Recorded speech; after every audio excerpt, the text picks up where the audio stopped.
万福，哎，你媳妇儿给田先生读的什么书？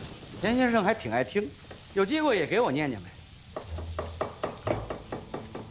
这阴阳怪气的什么意思呀？有没有抢你的饭碗？哎呦，我的饭碗谁稀罕呢？有的人坐上了这个位置，就觉得自己多厉害，最后还不是得靠媳妇儿。你再说一遍，我说错了吗？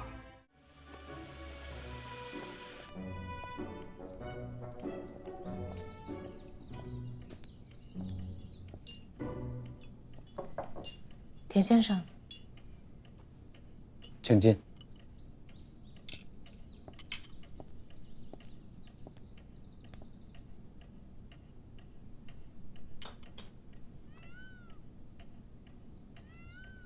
需要我读什么？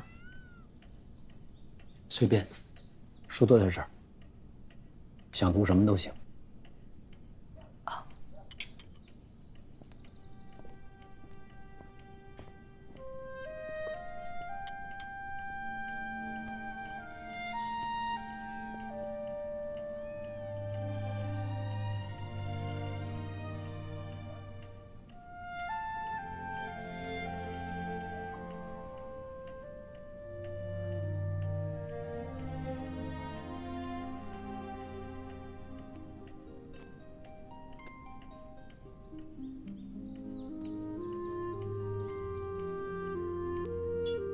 堂吉诃德可以吗？可以。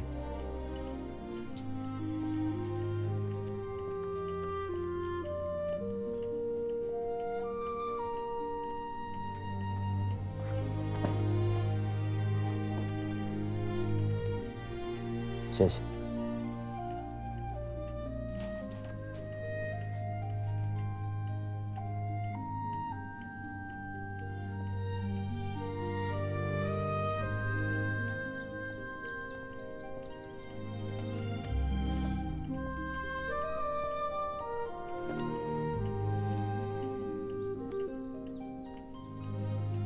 那我就从书签这里开始读了。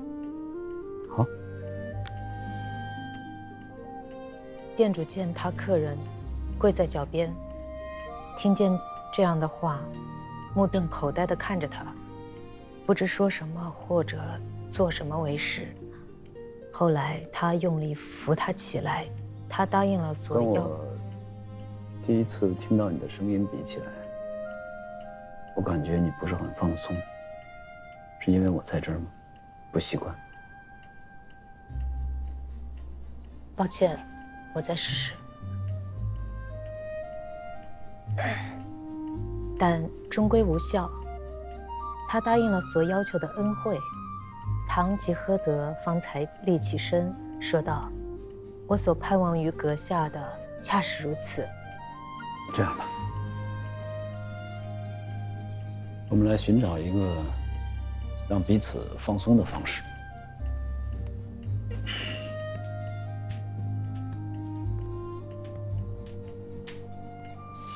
你接着读。”嗯。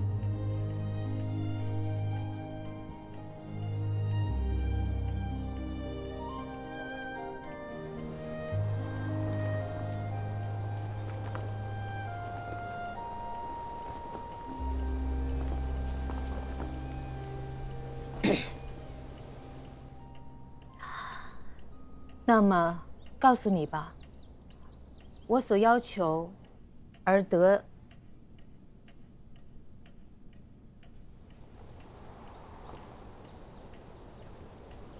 我所要求而德蒙你慷慨答应的就是，你明日授我以骑士爵。今夜，我可以在你堡垒里的小教堂中看守我的武器。明日，像我所说过的，我所万分期望的事就要办妥，使我可以正式周游世界。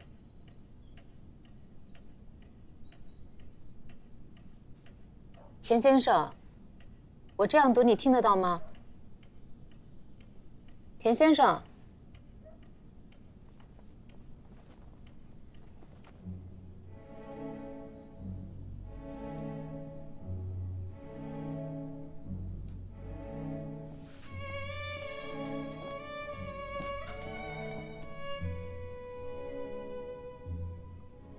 刚才你读的，我听得非常清楚。哦，如果你愿意的话，可以放松的话，可以在这儿读。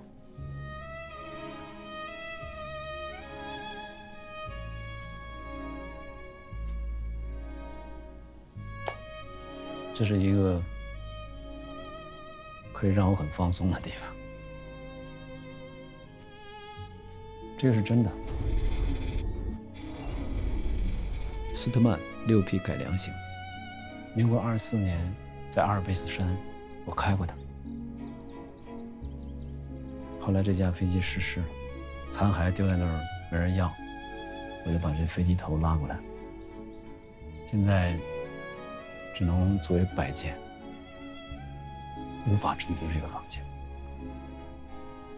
请坐。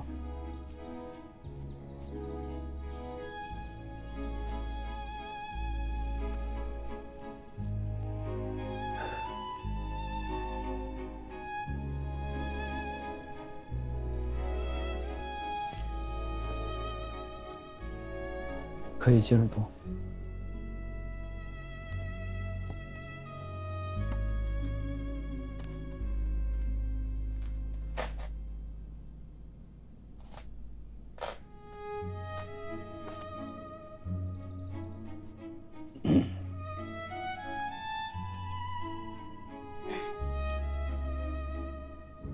更艰险的是，救受难的人已尽骑士们和游侠们的义务。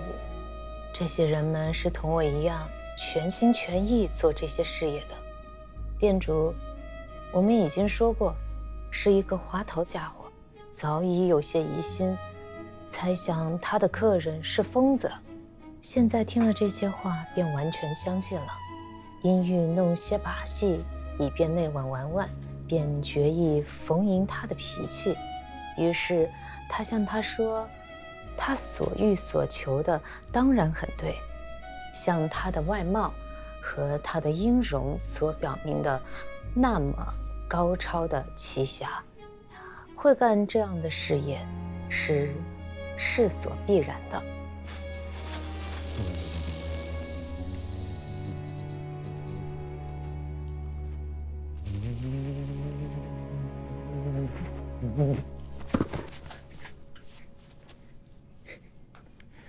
不好意思，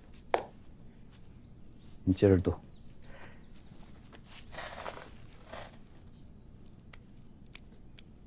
他就是个疯子，还很傻。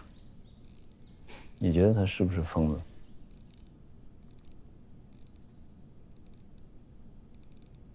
他是有一些疯狂，但是在我看来，是一个很迷人的疯子。什么骑士精神，就是又疯又傻，还自以为能让世人着迷。请接着读。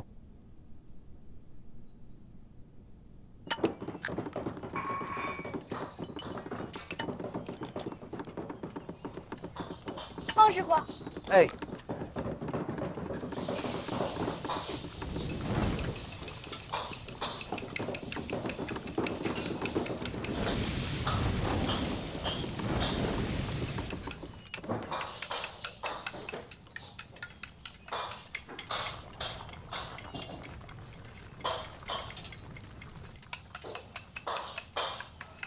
豆子哥，田先生发好了吗？哎，来了来了。好。好嘞。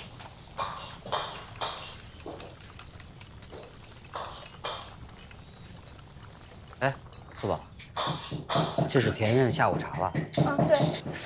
要不我去送吧？你送。我顺便给他报一下下周的菜单。你帮我打一下鸡蛋啊。好，没问题。一会儿就回来啊。没问题。英勇的堂吉诃德这样打了他的不平。他想到一起手就干了最顺利、最光荣的骑士事业，对之感到无穷的高兴。他心满意足地一边向他的庄子前进，一边低声说：“陀波梭杜辛那有美人之上的美人呐，你可以当自己是世上一切女人之中最幸福的女人了。”先生，因为下午茶你注定有一个像满差、堂吉诃德这样始终勇敢而著名的骑士，来听从你的权益，行你的全心。这骑士，全市的人都已知道，这骑士昨天才受决，今日就铲除了不义所生凶恶所做的最大害、最大祸。就从无端打弱小孩子的恶敌手中把鞭子夺来了。说时，他行到4条路的交叉点上，他就即刻记得游行。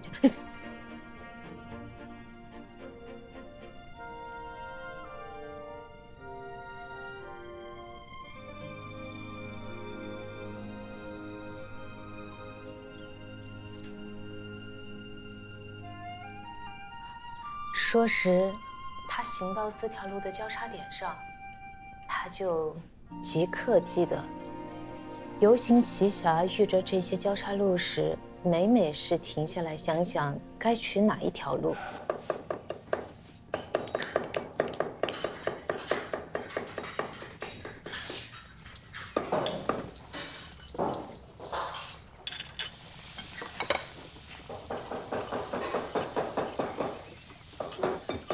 焦师傅，可能咱们做菜的习惯不太一样，但我觉得这辣椒啊，还是斜刀切成丝儿，这么炒出来好看。麻烦您了。行，你是主厨，你说了算。孟师傅，哎，准备2份下午茶，一会儿送书房去。2份是吧？嗯，行。万福，哎，你媳妇儿给田先生读的什么书？田先生还挺爱听，有机会也给我念念呗。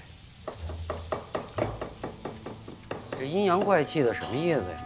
又没有抢你的饭碗。哎呦，我的饭碗谁稀罕呢？有的人坐上了这个位置，就觉得自己多厉害，最后还不是得靠媳妇儿。你再说一遍，我说错了吗？干什么？还有没有规矩了？啊？娇啊，先生做什么怎么做，轮得到你嚼舌根吗？再让我听到这样的话，别怪我对你不客气。我明白了。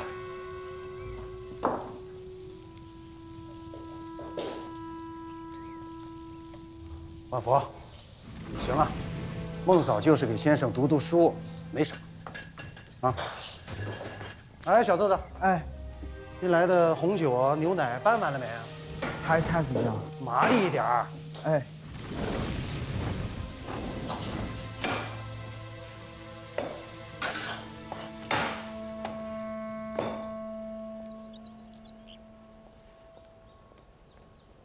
孟师傅，哎，万福，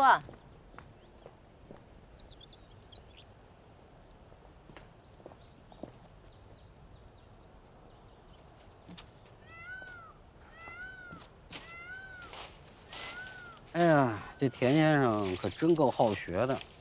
太爷那话怎么说来着？大褥子还会叫，啊，真是孺子可教。哼，哎，中午念念也就算了，现在上午也念，下午也念，你念的是什么天书啊？就这么上瘾？谁得罪你了？说话这么冲？现在都开始有闲话了。你是不知道焦师傅那帮人私底下叽叽咕咕、叽叽咕咕的说话有多难听。那我干活挣钱，光明正大，管人家说什么呀？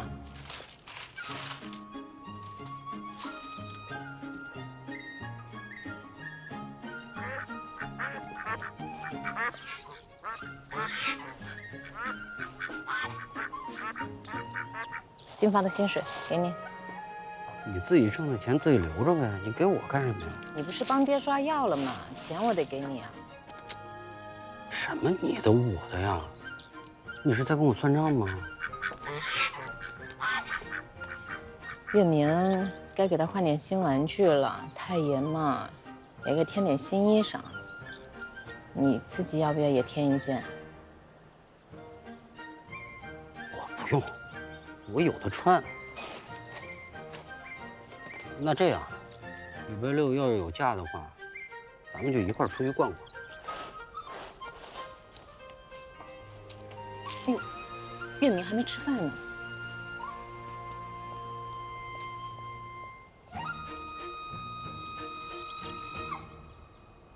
哎，你的饭在桌上呢，先把自己的吃了啊。好。